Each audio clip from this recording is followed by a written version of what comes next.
अमावस की रात थी, काफ़ी अंधेरी रात थी। बिरजू जो है रास्ते पे गाना गुनगुनाते हुए जा रहा था।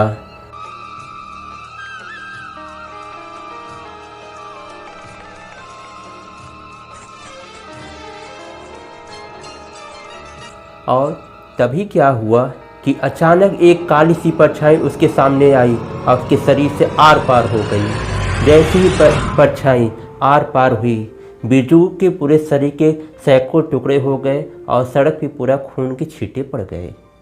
दोस्तों, आज मैं आपको जंगल पे मनुष्य के अत्याचार की मैं कहानी सुनाऊंगा। हमारी कहानी कुछ ऐसी शुरू होती है। शिवनगरी नाम का एक गांव था। वह गांव काफ़ी हरा भरा, संपन्न और सब कुछ वहाँ पे अच्छा हो रहता था। अच्छी खासी वहाँ पे आबादी होती थी, फसलें भी अच्छी होती थीं। लेकिन तभी क्या हुआ, अचानक वहाँ पे जो है कुओं का सूखना चालू हो गया। कुओं में पानी एकदम ख़त्म हो गया।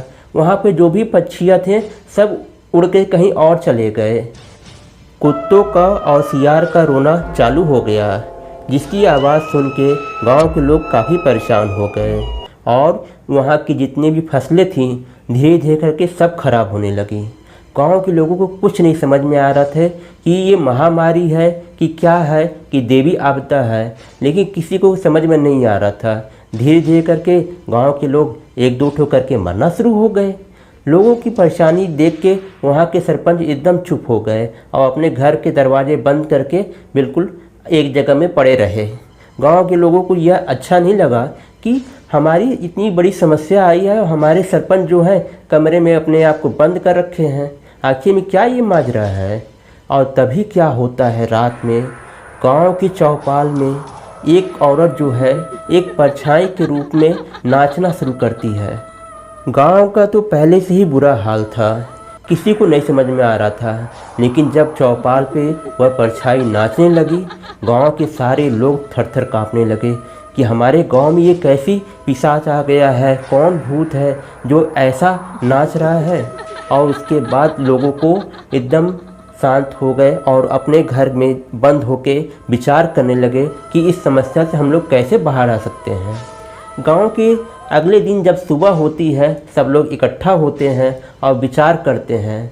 तो सभी गांव के लोग जो है एक ही तरफ में जाते हैं कि जगमोहिनी जो नाम की एक महिला है, उसी के पास में इस समस्या का हल है। अगर हम लोग जगमोहिनी के पास में चलते हैं तो हमारी इस समस्या का और उस आत्मा से हमारी छुटकारा का मिलने की उम्मीद है।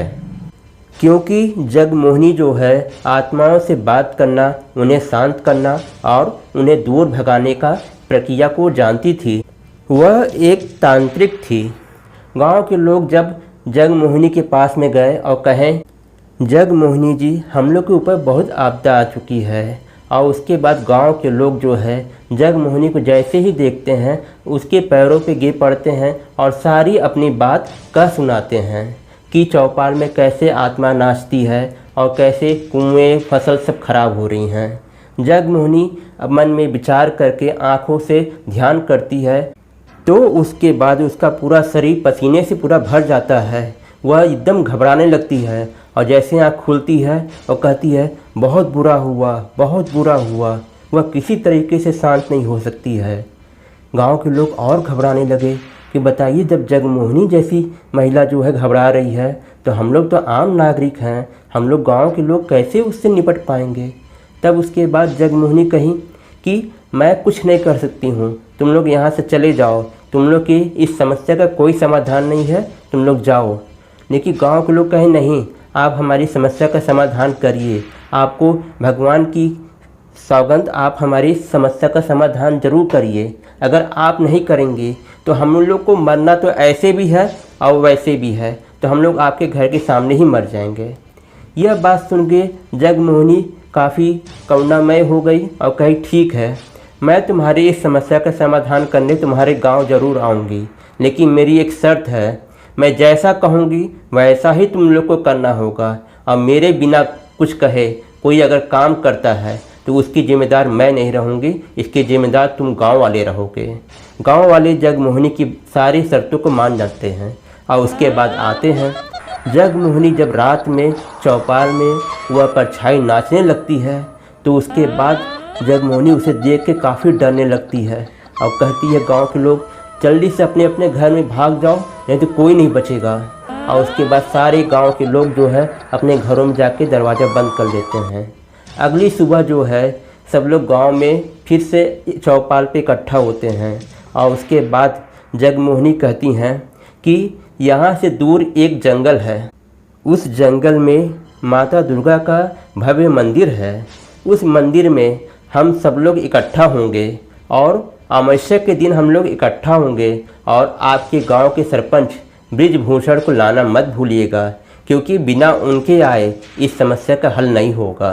गांव के लोग जगमोहिनी से बहुत कुछ पूछना चाहते थे, लेकिन वह किसी की बात का कोई जवाब नहीं दी और उसके बाद वह अपने घर वापस चली गई। अगली बार फिर अमावस्या आई और उसके बाद गांव के लोग जो हैं सरपंच को ज़बरदस्ती जो है उनके घर से निकाल के उसी मंदिर के पास में पहुँचे और उसके बाद जगमोहिनी जी उसी परछाई को आवाहन करती हैं और वह परछाई वहाँ पे आती है और जैसे चौपाल में नाचती है वैसे फिर से वो नाचना शुरू कर देती है।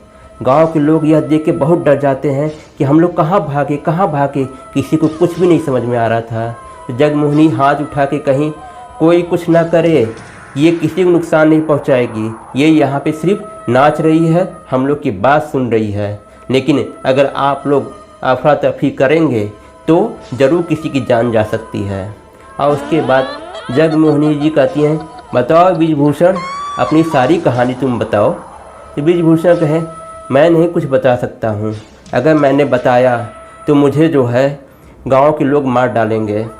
और जगमोहिनी कहीं अगर गांव के लोग उसे बचना चाहते हो तो तुम्हें वो तो परछाई पक्का है मार देगी, और आज तो तुम्हें उसके मारने का दिन है। बिरजू जैसे उस दिन सड़क पे मरा था, आज तुम्हारी पारी है, रात होने वाली है। बृजभूषण अभी भी समय है, सच बोल दो। मैं तो सब कुछ जान चुकी हूँ, लेकिन मैं चाहती हूँ तुम सारी सच्चाई अपने मुंह से गांव के लोगों को बताओ। तब उसके बाद बृजभूषण बहुत उदास होके मंदिर के पास में बैठ के किनारे में कहता है ये सारी समस्या का जो है मेरे ही वजह से हुई है।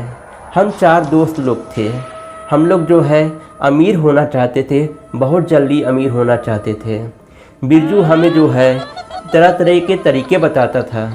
एक दिन बिरजू दौड़े दौड़े हमारे पास आया और उसने कहा कि पास में एक बहुत बड़ा जंगल है, उस जंगल में हिरन है, शेर है, भालू है, हाथी है। अगर हम लोग जो है उसको उन लोग को मार के उन लोग का चमड़ा, हड्डी और सींग अगर हम लोग बाज़ार में जाके बेचें तो सोने से भी ज़्यादा हम लोग को पैसा मिलेगा, हम लोग बहुत अमीर हो जाएंगे। और उस जंगल में हमेशा चंदन की लकड़ियाँ पाई जाती हैं, जिसका कि बाज़ार में अच्छा खासा मूल्य मिलता है। उसके बाद बिरजू के कहने पे हम लोग जो है एक साथ जो है वहाँ जंगल में जाते हैं। जंगल हम लोग को बहुत अच्छा लग जाता है और हम लोग को लगता है कि हम लोग जैसे सचमुच में अमीर हो रहे हैं। हम लोग जंगल में गए, जंगल को देखे और काफ़ी अच्छा लगा, लेकिन हम लोग जंगल में अंदर जैसे ही जाने वाले थे, वहाँ की जंगल की जो राजमाता थी वो हम लोग को अंदर नहीं आना दे रही थी। हम लोग काफ़ी उनसे कहे कि आप हम लोग को अंदर आने दीजिए, हम लोग को काम करने दीजिए, जो भी हम लोग पैसा कमाएंगे उसका आधा हिस्सा आपको हम लोग ज़रूर देंगे। लेकिन वो किसी भी तरीके से वो तैयार नहीं हो रही थी और वो कह रही थी कि यह जंगल मेरे संतान की तरह है, मैं अपने संतान का कोई सौदा नहीं करना चाहती हूँ, ये सारे मेरे बच्चे हैं, पेड़ पौधे जानवर, मैं इनका कभी भी सौदा नहीं करूँगी, ना तुम्हें कभी इसको नुकसान पहुँचाने दूँगी। और इस तरीके से हम पांचों जो है निराश होकर वापस आ गए और हम लोग का अमीर होना एक सपना ही बन गया। फिर उसके बाद बिरजू फिर कहता है अरे वो तो सिर्फ एक महारानी है, वो भी अकेली है, उसके महल में तो ज़्यादा सिपाही भी नहीं रहते हैं, हम लोग जो है आसानी से जाके उसको अपने रास्ते में से हटा देंगे और उसकी सारी संपत्ति हम लोग अपने नाम करवा लेंगे और वो जंगल भी हमारा अपना ही हो जाएगा और फिर जो चाहे वो हम लोग कर लेंगे। उसके बाद उन लोगों ने पूरी अच्छी तरीके से योजना बनाई और राजमाता के आने जाने हर काम का ब्यौरा अपने पास रखने लगे। फिर जैसे ही अमावस्या आई, उन्होंने अमावस्या का ध्यान नहीं दिया और उसके बाद उनके महल में पांचों लोग गए और राजमाता को बंदी बना लिए और उन्होंने जो है घसीट के उनको जंगल में लेके आए। बहुत दर्दनाक से उन्होंने पैरों से, हाथों से, चाकू से हर जगह उन्हें मारा। लेकिन राजमाता कहने लगी कि मुझे मारना है तुम लोग मार दो, लेकिन मेरे जंगल में मेरे बच्चों को, मेरे पेड़ पौधों को नुकसान बिल्कुल मत पहुंचाना, नहीं तो इसका अंजाम तुम लोग भुगतोगे और तुम्हारा गांव वाले भी भुगतेंगे। लेकिन उन लोग कहे ये बुढ़िया मर रही है और ऊपर से हम लोग को धमकी दे रही है।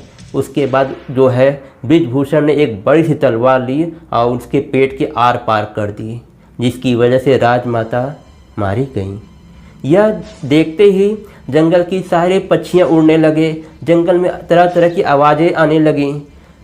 सारे पांचों लोग डर गए, अरे सारे जानवर आ रहे हैं। उन्होंने क्या किया कि जल्दी जल्दी राजमाता के शरीर के टुकड़े टुकड़े कर डाले और जानवरों के सामने, शेर भालू के सामने फेंक दिए कि उन लोग खा जाएंगे और उसके बाद किसी को भी यह पता ही नहीं चलेगा कि हमने इनसे मारा है और हम लोगों से कह देंगे कि राजमाता कहीं चली गई, लापता हो गई। वो इनका कोई भी वारिस है नहीं और कोई भी वारिस आएगा नहीं और हमारा चारों तरफ से फ़ायदा हो जाएगा। और उसके बाद उन लोग उस जंगल से भाग जाते हैं। फिर अगले सुबह जो है वहाँ पर जब जाते हैं तो राजमाता की कोई भी अंग नहीं पाते हैं, सब कुछ वहाँ पे खून के छींटे बस पड़े रहते हैं और सारे अंग गायब हो चुके रहते हैं। उसके बाद जो है उन्होंने अपना निर्दयता रूप दिखाना शुरू किया। जंगल के जानवरों को मारने के लिए शहर से उन्होंने शिकारी बुलवाए थे और लकड़ियों के लिए मशीन बुलवाई थी। इधर लकड़ी कट रही है और शिकारी लोग जानवरों को मारते जा रहे हैं। उन पांचों को बिल्कुल दया नहीं आ रही थी, निर्दयतापूर्वक वो खुद ही सबको मार रहे थे। ब्रिजभूषण ने तो सबको मारा, हिरन, हाथी, शेर, किसी को नहीं छोड़ा और सबकी लाश पे खड़ा होके ठहाका लगा के हंस रहा था। और यही ब्रिजभूषण जो है, जो आज एकदम शांत पड़ा हुआ है, यही ब्रिजभूषण उस वक्त सबसे ज़्यादा खुशी था। इसीलिए आज मेरे जो है तीनों दोस्त मारे गए हैं। उसके बाद उस सड़क पे जो है बिरजू मरा। आज मेरा नंबर है, अब मैं भी नहीं बचूंगा और ये राजमाता की आत्मा मुझे बिल्कुल नहीं छोड़ेगी। उसके बाद जो है गांव के लोग ब्रिजभूषण से बहुत ज़्यादा नफरत करने लगे कि तुम कितने बुरे हो, हम लोग के लिए नहीं अपने स्वार्थ के लिए तुम इतने जानवरों को मार डाले। सही कर रही हैं, आज तुम्हें मार डाले तो ही सही है। यह बात सुन के राजमाता की आत्मा नाचना बंद कर दी और अपने आत्मा के स्वरूप में आके कहीं यह बहुत बड़ा अत्याचारी है, इसको मैं बिल्कुल नहीं माफ़ करूँगी। आज रात को यह कल सवेरे नहीं देख पाएगा और मैं ये कह रही हूँ कि मेरे जंगल की तरफ में अगर जो कोई भी बुरी नज़र करके जाएगा उसका भी वही हाल होगा जो ब्रिजभूषण का हुआ है।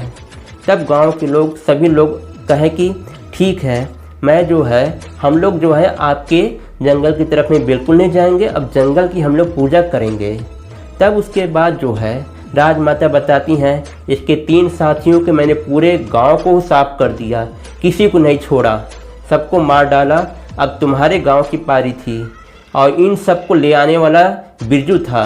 बिरजू जो है एक तंत्र के माध्यम से वो मुझसे बच रहा था, लेकिन उस दिन अमावस्या के दिन उसने अपने तंत्र को साथ में रखना भूल गया और जिसकी वजह से मैंने उसका पता लगा के मैंने उसी समय उसको ख़त्म कर दिया और उसी के ज़रिए मुझे ब्रिजभूषण का पता चला और मैं उसको भी आज मार डाल रही हूँ। और जैसे ही कहीं वैसे ही राजमाता की आत्मा ब्रिजभूषण के शरीर से आर पार हो गई और ब्रिजभूषण का शरीर अचेत होकर ज़मीन पर गिर गया और मर गया।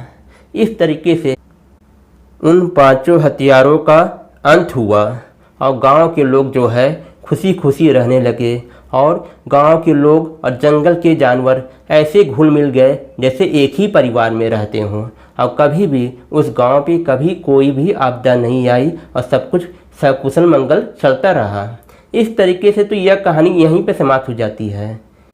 मनुष्यों के रहने के लिए गांव शहर आवश्यक होते हैं, वैसे जानवरों के लिए जंगल रहना और होना आवश्यक होता है। हमें जो है जंगल को नहीं काटना चाहिए, न जानवरों को मारना चाहिए, उनके अंदर भी तो जीव होते हैं। एक जीव कैसे दूसरे जीव की हत्या कर सकता है? यह तो पृथ्वी का कोई नियम नहीं है, ना ही प्रकृति ने कोई ऐसा नियम बनाया है। मनुष्य अपने फ़ायदे के लिए पहाड़ों को, जंगल को और जानवरों को मारते हैं, जो कि बिल्कुल सही नहीं है। हमें साथ साथ में रहना चाहिए, तभी हमारा समाज, हमारी पृथ्वी अच्छी होगी, प्रगति होगी। इस तरीके से मेरी बात भी यहीं पे समाप्त हो जाती है। उम्मीद है आपको मेरी कहानी और बात दोनों पसंद आई होंगी। दोस्तों, अगर पसंद आई हो इसे ज़्यादा से ज़्यादा लाइक करें, शेयर करें और मेरे चैनल को जरूर सब्सक्राइब करें। मैं अगले वीडियो में फिर मिलूँगा एक नई जानकारी, एक नई कहानी के साथ में। तब तक के लिए बाय बाय।